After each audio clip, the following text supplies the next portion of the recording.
Hello everybody and welcome along to time qualifying for the 2025 Formula Regional Middle East Championship Round 2. Qualifying 1 is going to set the grid for race number 1 of this second round of the championship.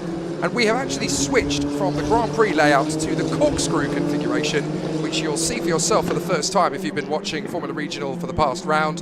Instead of going down the hill, we turn left here and we drop down through the corkscrew through the right-left section, which is quite fast and very tricky. It means that the downforce setup has to be a little bit increased, so top speed is sacrificed for downforce on this particular configuration.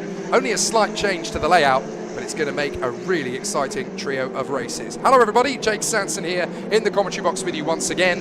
After the intensity of the first round, it is going to be really exciting. And for those of you who are asking after my health during the F4 Middle East Championship qualifying, thank you so much for doing so. I had a lot of support after round 1 and a lot of kind messages from you all. I was really struggling despite having a very bad throat.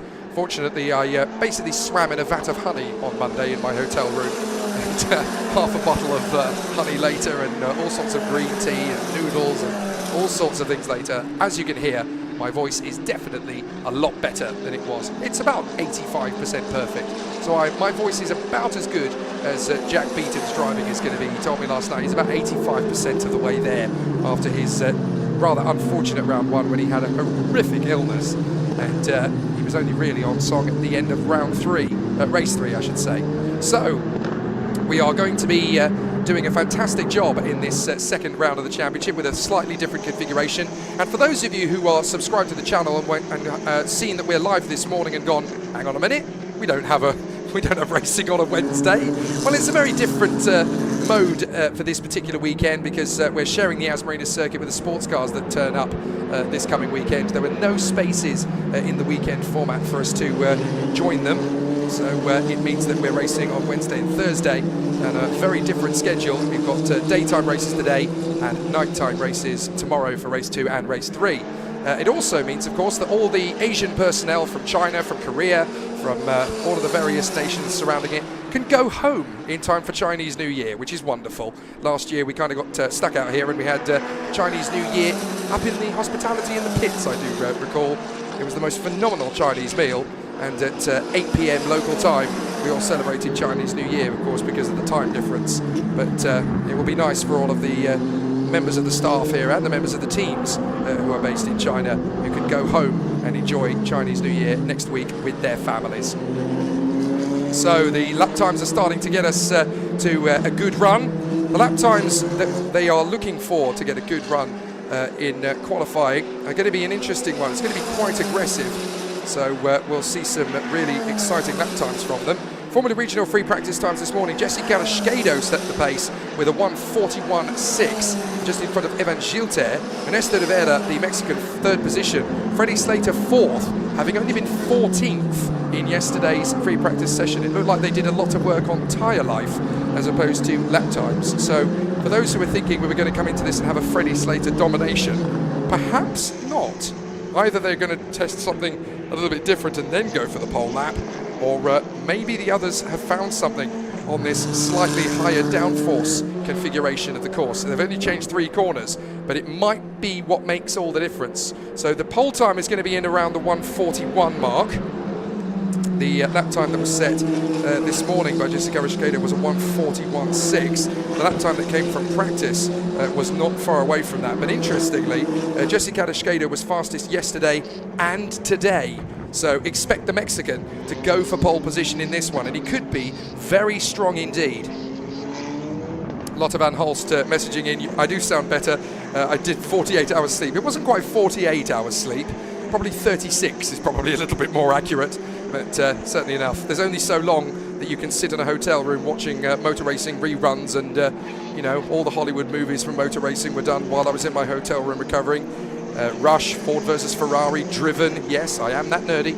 And yeah, basically getting myself ready for proper racing midweek. It's good to be back. So where is that big time coming? Evan Gilter has banged in a 1:42.0, that's the benchmark.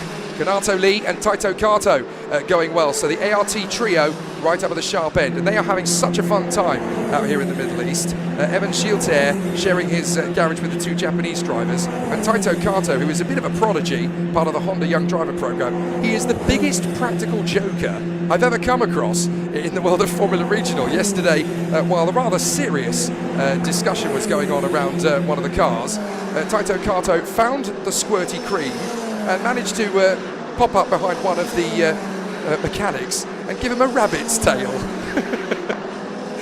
Genuinely one of the most bizarre and funny things I've ever witnessed in the Formula Regional paddock. It was very, very entertaining. Right, Freddie Slater has banged in a 1:41.5. Well, all thoughts that he's not going for the pole position or not going to get there are very wide of the mark, it seems. So excellent stuff. Michael Cook asking me about my review of those motorsport films. You'll have to subscribe to my YouTube channel for that one. Those will be coming later in the year. I have got an entire series coming. Got to do something in the midweek. This week I haven't got any time, of course, because we're racing. Quite nice to have the change of racing on a Wednesday and a Thursday. Can't we do this in all championships, or at least half of them? So Freddie Slater, 1:41.5. Rashid Al-Daheri gets a 1:42.0, as does Evan Schielter. Jesse Cadascado, a 1:42.1. That's about the pace he set this morning, albeit 1 second away from where he managed to go. Well, 0.6 of a second away from where he managed to go. So he managed to get a 1:41.6. So Freddie Slater banging in a 1:41.5. The rest of the field just took a rather deep gulp as they've realised just how quick Freddie Slater is today. We had our whole team photo yesterday, and I have to say it was quite hard to get everybody smiling and getting everybody, in the festive spirit and getting everybody with a smile on their face, because racing drivers are so serious these days. I may or may not be able to confirm the rumour that I got everybody laughing by offering to chuck a tennis ball in Freddie Slater's airbox, just to make it fair for everybody else. I can neither confirm nor deny those rumours, but we did have a fantastic team photo yesterday, and you'll see them all on the social media channels in the week, I'm sure. I did offer it to people. I even offered it to Emanuele Oliveira, but no takers. Freddie Slater, half a second quicker nearly than Rashid Al-Daheri. Evan Schielter, third position. Kadashkado, fourth. Jin Nakamura going very quick on a 1:42.1. Teofil Nal and Reza Suwerthan, both in the 1:42.4s. It's going to be disappointing after this weekend, because we'll have to say goodbye to Reza Suwerthan, the British driver with Mauritian roots. He's going to be returning back to Europe in preparation for his British single-seater campaign. So rather sadly, we'll have to say goodbye to them. Taito Kato, 8th position, in front of Aaron Cameron, the Australian, Yugo Wagachukwu, the American, and Jack Beaton, 11th position. Lotte van Hulst wants to ask the question, do you have a favourite driver, or is everyone your favourite? I pretty much like everybody, to be honest. At this age, the personalities are really starting to build and starting to grow. There are a few drivers that you can have a little bit of a laugh with. I have to say my favourite for doing that is the man who can always take a good joke in good heart, and that is the Australian Jack Beaton. He's always really good fun. I managed to keep everybody smiling by telling him to stop misbehaving, even though I couldn't see him, which was quite ironic, because somebody told me that he was stood on the tyre of one of his cars while he was at the time. So I had guessed right that he was misbehaving, even though I couldn't see him. So very exciting to see that I do have my finger on the pulse, even if I don't know all the facts.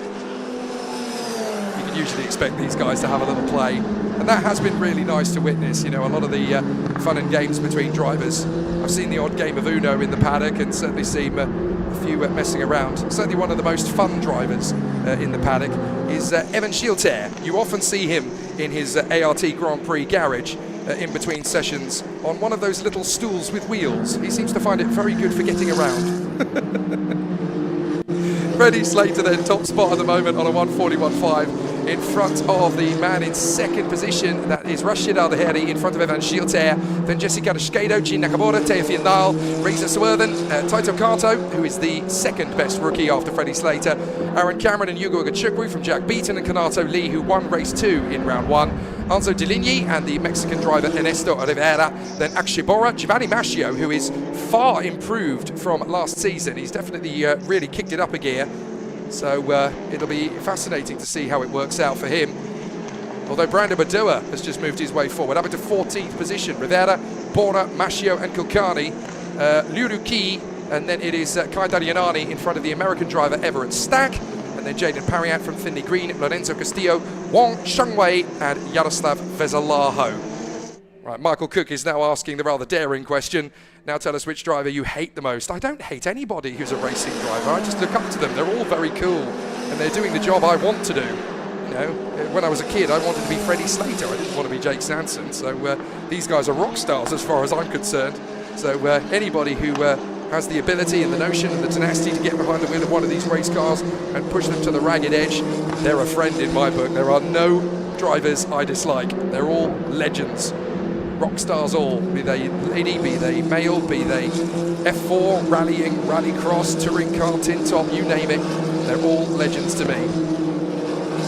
40 seconds left of the session. Freddie Slater well clear of everybody on the laps. Gilter Aldeheri and now Taito Kato get close to the mark. Taito Kato is one of my most impressive drivers of this season. He is of course a rookie driver coming into this weekend, but a lot has been written about him since his French F4 campaign last year. He is part of the Honda Young Driver program in the same way that Jin Nakamura is part of the Toyota Young Driver program. And those two have been bolted to each other like glue since the start of the season. It's been fascinating to watch. I think we're going to see quite a few battles between Kato and Nakamura as the new next generation young gun for Honda and Toyota. It'll be really exciting to see how they progress. Into the pits comes the number 9, that is Everett Stack, I do believe, to finish off his qualifying run as the time goes down to 0, and Freddie Slater is unshakable on the top spot with a 1:41.5 as the checkered flag comes down. Gilter second place in front of Rashid Aldeheri, then Taito Kato and Jesse Karashkedo, who splits the Japanese boy wonders. Jin Nakamura P6 in front of Teofil Nal, who is also in his last race weekend until he departs to go back to Europe in preparation for his FIA Formula 3 campaign. He's got a lot of work to do before they rock up for Australia. Gilter's final lap, crosses the line, can't quite get close enough to the mark. Yugo Wagachukwu, exactly the same time to the 1,000th of a second as Teofil Nal. If you ask me, Yugo Wagachukwu is well ready for FIA Formula 3. As Teofil Nal is definitely going there. What's his last lap time? It's not an improvement for Teofil Nal. Jack Beaton 9th alongside his teammate Reza Swerden. And then Aaron Cameron, the man who competed in the Bathurst 1000 last year, of course. Hansa Deligny, Kanato Lee and Brando Badua from the rookie Red Bull youngster Ernesto Rivera. Not quite as good in qualifying as he showed himself to be in practice. Then Giovanni Mascio, Akshibora, Kai Darianani and Aditya Kulkarni from Luduce, and then Lorenzo Castillo. Funny time for the podium ceremony people to be testing the testing the victory podium music. I'm not sure if you heard that, but we certainly did in our booth. As Freddie Slater bags in another pole position. Do keep your questions and your comments coming in. It's always really good to have them in a qualifying session and in the build-up to the races. Love to hear what you guys have to say in terms of your opinions. RC wants to know, who's the most underrated driver on this grid? That is a very good question. I think it's a tie, in my opinion, between two drivers who are just not getting the results that the timing screen is telling the story of. Having known these drivers very personally and very closely for several years, there's two drivers in particular who are not really getting the credit that they deserve and certainly not getting the results they deserve. The first of those is Akshay Bora, who has been mighty since he jumped into F4. It really has been the making of him. In karting, he was always a pretty solid talent, and we knew that he had top 5 pace in him. He just never had the luck to support it. But once he got his feet in F4, he's proven himself to be a really analytical driver. He's very good indeed on data. He seems to get a lot out of his tyres. And in F4, he really mastered it at the end of his career. That's why he was able to seal the Euro 4 Championship title at the end of last season with some fantastic performances. But he's still very new in the world of Formula Regional, and this is a very different, very difficult car to get used to. So he hasn't quite found the groove yet, but once he has found it, he's going to be extraordinary. So there is the temporary qualifying, the provisional results. Freddie Slater in front of Evan Gilter, Rashid Aldeheri and Taito Kato from Jesse Karashkedo and Jin Nakamura. Teofil Nal, Yugo Wagachukwu, Jack Beaton and Reza Sawurthan, with Aaron Cameron in P11. 12th position for Anzo Deligny. Then Kanato Lee ahead of Brando Badua, Ernesto Rivera, Giovanni Mascio, Akshibora and Kai Darianani. Aditya Kulkarni, both rookies those two. Luduce, not quite as quick as he was in round 1. Lorenzo Castillo and Everett Stack in P22.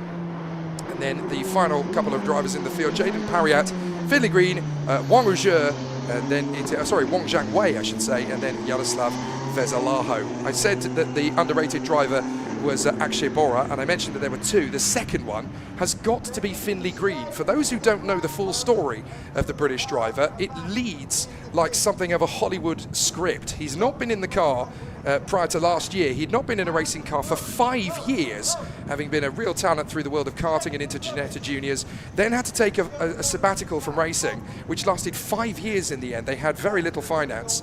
Then he managed to get the finance ready again to come back into racing and jumped straight in at Formula Regional. None of the F4 route, none of the other possible opportunities. And I said to him last year, I thought, this is a big jump. Why did you go for Formula Regional? And he said, look, if I'm going to make a comeback in racing, I may as well do it the hard way. I really want to test myself. I want to push myself and show the world what I can do. And I want to prove it to myself as well. You know, it's the most ultimate extreme mission. It's like someone who's just figured out how to do a couch to 5K to then try and climb Everest. It really is an unbelievable task that Finley Green has given himself. And all through last year, particularly through the first campaign, he was actually struggling with all sorts of things. He had appendicitis right in the middle of the weekend in the first round of the championship, had to be rushed to hospital. He was about half an hour away from being in an incredibly bad way indeed.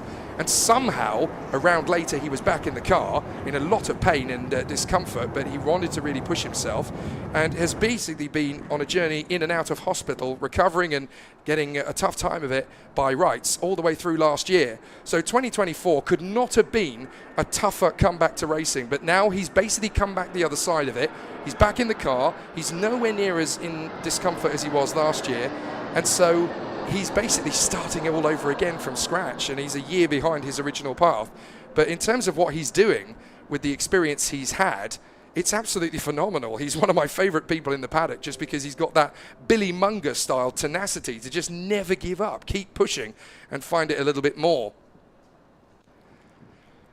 So as we allow the teams and drivers to do their bits and pieces, Michael Cook pointing out that Freddie Slater has got over 0.4 of a second to second place. It is very impressive, considering that Freddie Slater is still a rookie in these Formula Regional cars. He's really found the pace in both the chassis and the tyres. Of course, they're going to be different tyres when he goes and races in Formula Regional Europe. And it's only just been announced in the last couple of days that he'll also be combining a few rounds of the GB3 Championship back home in his native Great Britain. That'll be a great chance for him, not just because it's a great car that he can learn even more in and get some silverware, but he'll be able to do it on home soil. For the last couple of years, Freddie Slater's been racing internationally. He hasn't really had, other than Ginetta Juniors, much of a home in the United Kingdom. So a lot of people will remember him from that when he was dominant in Ginetta Juniors a couple of years ago. But it'll be a good chance for him to get back and race on British soil again. He's been a bit of an international driver the last couple of seasons. So it'll be really good for him to build up his brand in the United Kingdom again. Out onto the circuit then go the drivers, gearing themselves up ready for Q2 here in Formula Regional Middle East. Exactly the same session, exactly the same length, 15 minutes, but this one sets the grid for race number 3. Both the F4 Middle East and Formula Regional Middle East run to exactly the same format. A lot of people have already explained it to people in the stream, but for those who have not been following the comments, basically qualifying 1 sets the grid for race 1. Qualifying 2 sets the grid for race 3, just to shake things up. So how do they set the grid for race 2? Well, it's perfectly simple. They take the results of race 1 and they reverse the top 10. So whoever finishes 10th in race 1 will start pole position for race 2. And there have been a lot of discussions about reverse grids and whether it actually makes a big difference and whether there should even be fewer points given for the races for reverse grids. We talked about this in a lot of detail last year. And even though reverse grid, some people say, you know, it does kind of sully the result a little bit. And some drivers think that if it's a reverse grid race, you know, we haven't qualified, so there should be fewer points on offer. But the argument from Top Speed and the people governing setting the regulations of the championships in Formula Regional Middle East and F4 is very simple. The races are the same length, even for the reverse grid race. They are 28 minutes plus the additional lap, the same length as they are for race 1 and race 3. So why should we award fewer points? They're out there for the same amount of time. Yes, the grid is different, but the drivers know that when they sign up. So they know that the second race is going to be a reverse grid. It gives other drivers an opportunity to fight from the front. Qualifying makes a lot of difference, and the starting position makes a lot of difference to how a race goes. So a driver can use that to their advantage sometimes and give themselves a better race, but there certainly shouldn't be fewer points given for a race that's the same distance. And it's exactly the same format in Formula Regional as it has been in F4. They both have races that race 28 minutes plus the additional lap, and the lap time difference between them is only about 7 to 8 seconds or so at most race circuits. And certainly here, you know, they were setting very competitive times in qualifying in F4 Middle East, and we know that the cars are going about 8 or 9 seconds quicker in Formula Regional Middle East. Different car, much more physical, but it's certainly a very exciting run for all the drivers. Loving your conversations, bigging up some of these young drivers who are making their way through the ranks of motorsport. It's always really good to see that you guys are properly supporting these drivers, not just the ones in this championship, but in other series as well. And these guys are doing a fantastic job. Darky wants to know, is Dorian Pain racing in this round? No, she'll be joining in the championship from round 3, as far as we're aware. That's the press conference, press statement that we've been told. So the French driver Dorian Pain should be stepping up into the Formula Regional Middle East Championship at the next round of the championship in Dubai, which is really exciting to hear, because she did a good job when she raced in the F4 Middle East Championship last year, and of course she is a race winner in the F4 Middle East, so it'll be good to see what she continues on to do in Formula Regional. Loving the good questions coming in. Madison asking, what other series would you commentate on if you had the chance? I've got quite a busy schedule as it is. We've got plenty of racing for me to commentate on over the course of this year, as well as doing the F4 Middle East Championship and the Formula Regional Middle East. Later in the year, we'll have all sorts of great events in this particular paddock. We've got the Sepang 12 Hours sports car race coming up. We'll have F4 Southeast Asia.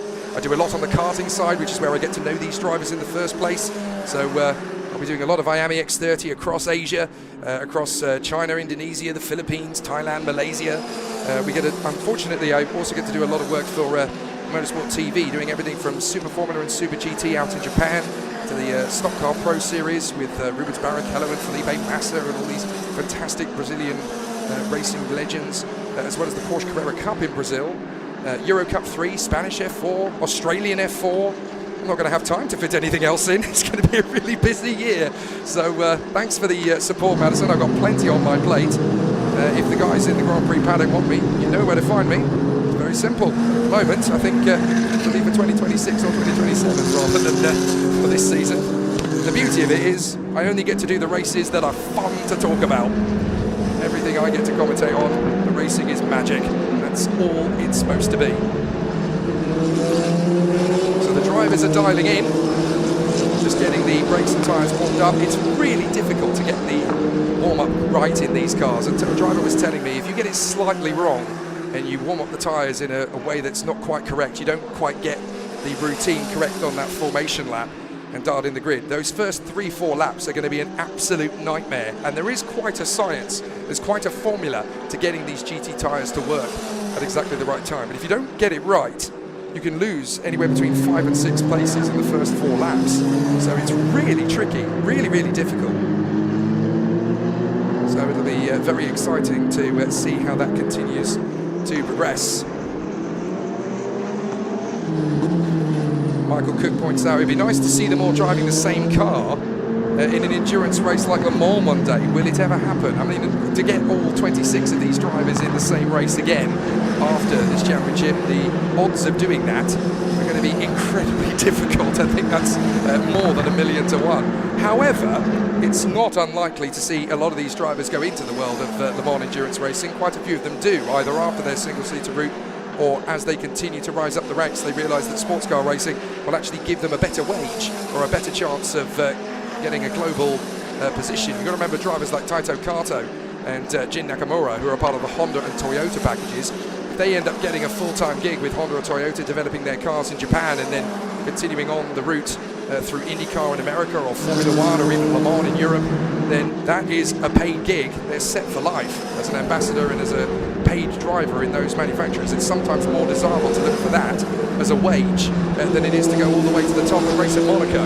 So drivers have got a lot of options on their plate. And don't forget, of course, that now we've got the pathway to FIA Formula E, which is a very lucrative path for a lot of drivers, including the man who was the runner-up in Formula Regional Middle East for the past 2 years, British driver Taylor Barnard, who I regularly still get to speak to, thank goodness, in my capacity as team radio replay on Formula E events. I often drop a message to Taylor before a race. Just do what you do, mate. Do your thing. You'll be great. And he's still that very humble, mild-mannered young man that we had in Formula Regional Middle East the last 2 seasons, in 2023 and 2024. Vice champion on both occasions. No wonder he is now in Formula E with McLaren. Gilles bangs in a 1 minute 40.953. We are already getting to a very fast pace indeed. So Evan Gilles throws down the gauntlet to Freddie Slater. That's my lap. What have you got? Slater's done a 141.4 to get the ball rolling so far. But there's more where that came from. Taito Carter does a 141.5. Rashid Al Daher, he bangs in with a 141.4. Brando Badua, a 141.3. That's more like it for Brando Badua. He really struggled in the first session. And he's doing a really tough job this week. The PHM Racing team have not quite had the same pace and flair that they had last year, but they are trying to find their way back. And to answer the earlier question from Michael Cook, is the number 12, Brando Badua, Luca's son? He is indeed, and I had a fantastic conversation with Luca yesterday, and it's going to be a rather interesting, hopefully a rather interesting article that I'm going to start. I'm going to start getting into my writing again this year. Hopefully you'll all be interested in what we get to write about.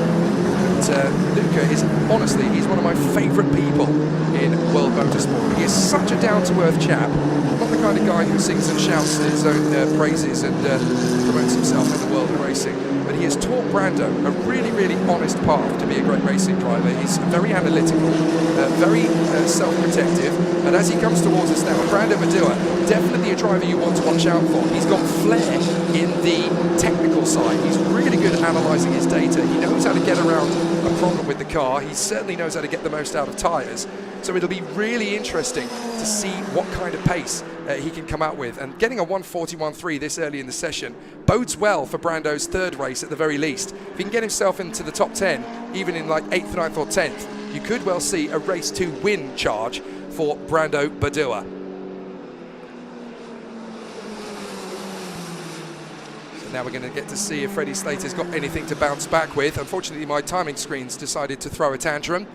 So all we've got is what you've got on screen at the moment. Hopefully that'll be sorted in time for race 1.